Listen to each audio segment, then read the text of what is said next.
I have made this mistake enough times that I don't make it anymore, and that is not changing our family rhythms, the family routines that keep life manageable with the seasons. A new season would come, a super busy time or a super relaxed time, and I didn't change things, and then it would be a disaster. So I'm going to talk about how to change your family rhythms and your routines to match the season that you're in. Hey y'all, I'm back. It is Rachel from A Mother Far From Home and Life School at Home. I'm a mom of 5, routine mentor, language of listening, parent coach, sleep certified sleep consultant, and on. And I love talking to moms and helping moms find peace in their family life so they don't want to run away from home.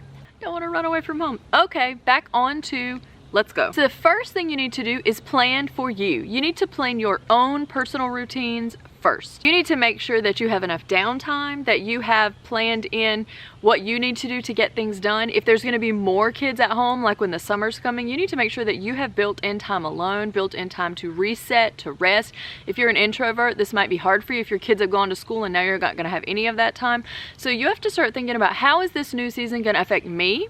And how can I make changes and make plans and do things now so that I can manage this new coming season well, and that I'm not losing it and putting it all on the kids. This is something that we don't think that we do, or we think that we can be horrible feeling inside and that we can just be like Pollyanna to the kids, but that isn't how it works. They pick up on it. They know.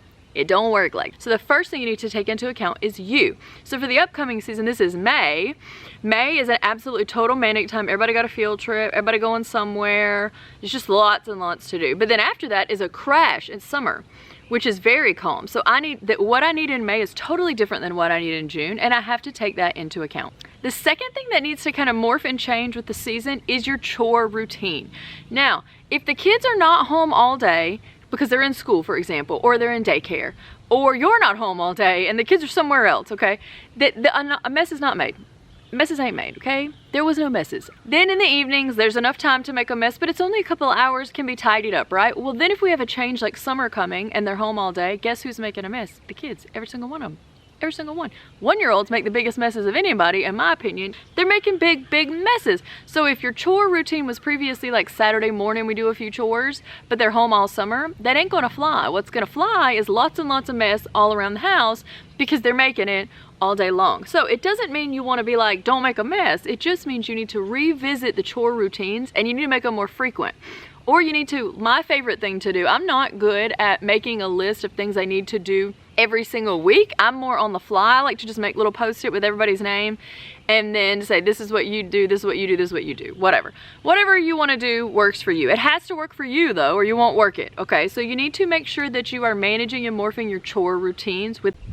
The next thing you need to think about, and before it goes downhill, is your food. So for example, in a super busy season, you might not be in the kitchen as much, or that might help you relax, so you might be in the kitchen more. But if you're like most of us, you're like, I'm really busy, while everybody gotta be eating all the time.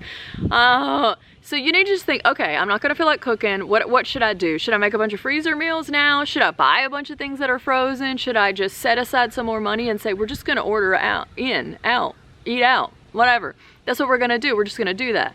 Or get a bunch of easy meals that you can make in 20 minutes. So think of foods that you can make, or simple, easy things that the kids can put together, like just fruit salad. With upcoming summer, it's like we can just eat a lot of fruit. We can just eat a lot of salad. We can eat a lot of simple things that don't even require cooking. So you want to think in advance about how it's going to look with the food so that you don't get caught in oh, we have nothing to eat, and then you end up spending more money than you meant to, like, okay, well, we have to order out, we have to do this, or eating food you didn't want to give them, like going through the drive-thru all the time, which you know occasionally is fine, but you don't pretend you don't have that guilt if you do it a lot. So you want to avoid things that cause you guilt. So you want to think ahead in advance and just go ahead and make it a plan so that you can alleviate some of that guilt. Coming up, I'm opening my Summer Rhythms workshop where I talk about how to plan your daily rhythms, your weekly, and your actual seasonal summer rhythms so that you can get all your real life responsibilities done and relax and have fun with the kids without it going to pot.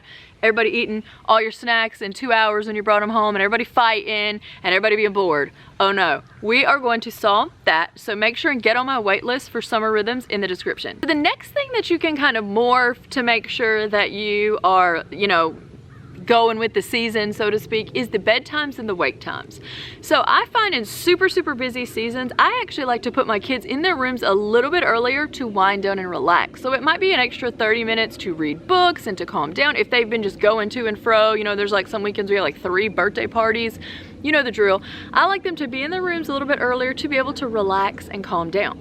Now in the summer, my dream hope is that they're gonna sleep a little bit later. Does this happen? No, only one of my kids will sleep later, but it is a dream. But usually by the last week, right before school goes back, they'll all sleep till like 8 or 8:30. That's what happens. That's what happens. So what I try to do is, and it's because it's summer, you know, it's hard to put the kids in bed when it's like super bright outside. So I kind of move bedtime back a little and hope to move morning back a little. So you want to just shift things like that. You want to think about, well, do we need to get up earlier? You know, oh, is it going to be super busy at school? Maybe we need to add 15 minutes earlier waking up to have a little bit of wind down time. Or maybe even myself, I like to think, okay, this is going to be a busy time. I'm going to be stressed. Do I need to get up earlier to make sure and manage everything well, or do I need to go to bed earlier to make sure and get a little bit more sleep? You just want to, sometimes it might not change, but you just want to sit and give it a thought and think, do I need to make a change here so that everybody's well rested? And if you do, you need to make it. The next thing you need to change, or you can morph with the seasons, is nature and how you live in nature. I'm in my backyard right now, and I'm in Florida, so about 6, 7, well, who knows, 8 months out of the year, we can just be outside a lot of the time. And so I like to do, okay, well, maybe we're gonna eat outside, or when the kids are playing a lot inside, I'll just send them outside. They like to be outside a lot too, but I just make sure we use that time to be able to appreciate it. So wherever you're at will be different, but make sure that you have everything ready outside. So if it's coming up to be a fun time outside, maybe you wanna get a kiddie pool, maybe you wanna get a sprinkler, maybe you wanna get some outdoor climbing toys or outdoor family games. You want to make sure that what you can prepare your outdoor area if you're going to be outside for the upcoming season. You want to make sure that it's come hither-ish to the kids. Like if there's nothing outside but like just a patch of grass, they're not going to want to go out there. But if they've got balls out there, or they've got, you know, what's that game where you like throw the thing on the trampolines, squash it, I don't know. You know, if they have fun games they can play together, frisbees, whatever, hanging things off trees, these type of things make kids want to go outside. And kids need to be going outside, okay? Kids, especially in the summer, this needs to be a time where they're just outside a lot, getting vitamin D and soaking it up. So you want to think about that in advance. And the last thing I want to encourage you to do as the seasons change is to think about is how can I make sure that our family life, our bonding time, our connecting time, the culture of our family, that I'm doing that this season. So if a super busy season is coming up, like May, for example, or whenever it might be that you're watching this video, think, how can we still make sure there's plenty of time together? Maybe it's a board game after dinner. Maybe we're gonna get rid of some TV time, screen time that the kids have. We're just gonna be together, read a book, take a walk, whatever, talk.